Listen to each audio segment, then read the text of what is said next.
تو یہ بات عامی طور پر ہم لوگوں کے درمیان میں پیدا ہوتی رہتی ہے. جو لوگ بزرگوں سے تعلق رکھتے ہیں وہ تو اپنی بات رکھ لیتے ہیں, اور جو اس میں بھی نہیں رہتے وہ اور پریشان ہوتے ہیں. چنانچہ بہت سے لوگ ایسے ہوتے ہیں پھر مارے ڈر کے نماز چھوڑ دیتے ہیں کہ نماز پڑھتا ہوں دل یہاں بھاگ جاتا ہے, نماز پڑھتا ہوں رکعات یاد نہیں رہ جاتی, نماز پڑھتا ہوں تو میرے اندر وساوس کا ہجوم ہونے لگتا ہے. تو ڈاکٹر کے پاس جائیے گا تو اس کا علاج بتائے گا.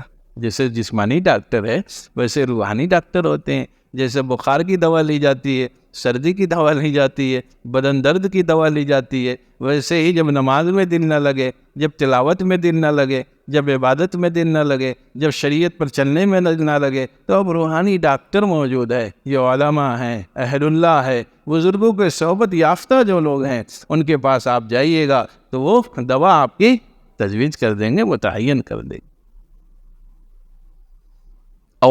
ایک بڑا طبقہ پیدا ہوا جو کہتا ہے ضروری نہیں ہے, حالانکہ وہی اپنا کیا ہے فیملی ڈاکٹر رکھتا ہے. کبھی بات ہوتی ہے کہ کوئی ہو تھوڑا طبیعت ہے, ہاں ہمارے فیملی ڈاکٹر ہے. کیا کیوں فیملی ڈاکٹر رکھے ہو بھائی؟ فیملی ڈاکٹر کی کیا ضرورت ہے؟ کہتے ہو نا ہر مسئلہ گوگل پہ معلوم ہو جائے گا. کہیں گے علماء کی صحبت پہ بیٹھو, کہا ضرورت نہیں ہے, اب تو گوگل پہ ڈالیے سب بات معلوم ہو جائے گی. تو ٹھیک ہے, دوا بھی گوگل پہ ڈال کے نکال لیا کریے بھائی, موجود ہے نا, اس پہ آپ لکھیے یا بول دیجیے ہمیں بخار ہے, بدن میں درد ہے, وہ دوا بتا دیتی فلاں فلاں دوا کھا لیجیے. کوئی ہے کھانے والا؟ کوئی ہے بھائی ایسا جو انٹرنیٹ پہ چیک کر کے اس پہ لکھا بھی ہو یہ دوا اس چیز کی, یہ دوا اس چیز کی, پھر بھی نہیں کھاتا وہ کہتا نہیں بغیر ڈاکٹر کے مشورے کی دوا نہیں کھائیں گے, پتہ نہیں اس کا سائیڈ ایفیکٹ کیا ہوگا. لیکن مسئلہ موبائل پہ گوگل پہ دیکھ کے اس پہ عمل کر لیں گے. ارے بھائی معلوم تو کر لو, اس کا بھی تو سائیڈ ایفیکٹ ہوگا نہیں ہوگا, تمہارا حال کچھ ہوگا, تم کسی دوسرے درجے میں ہوگے, وہ مسئلہ کسی تیسرے درجے پر لکھا گیا ہوگا, لیکن کہہ رہے نہیں علماء کی ضرورت نہیں. تو ٹھیک ہے, جس میں جو ڈاکٹر آپ رکھتے ہیں ڈاکٹر بھی نہ رکھیے, نیٹ پہ ڈالیے دوا مل جائے گی. مل جاتی ہے بھائی, ہم سے تو زیادہ آپ لوگ جانتے ہیں.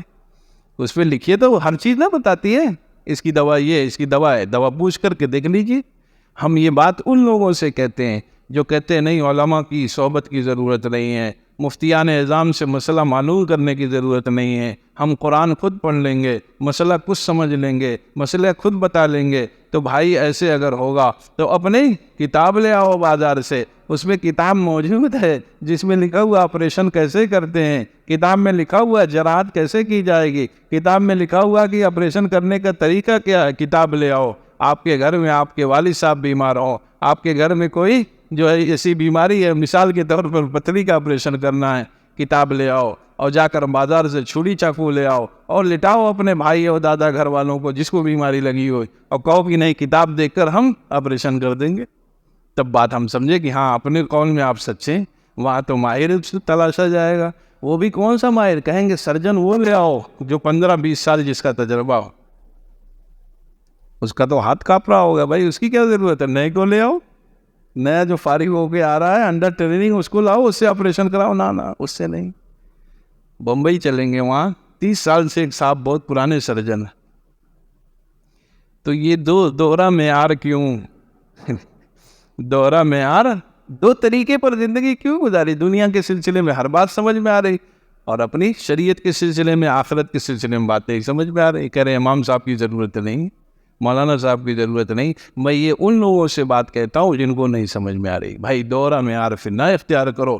اگر یہ بات تم اپنے قول میں سچے ہو تو یہ دوسری والی بات جو ہم بتا رہے ہیں اس پہ بھی تمہیں عمل کرنا چاہیے. اللہ تعالی ہم سب کو صحیح سمجھ عطا فرمائے اور اس بات کے استحضار نصیب فرمائے کہ اللہ تعالی ہمیں کیا ہے ہر وقت دیکھ رہے ہیں. وآخر دعوانا الحمد للہ.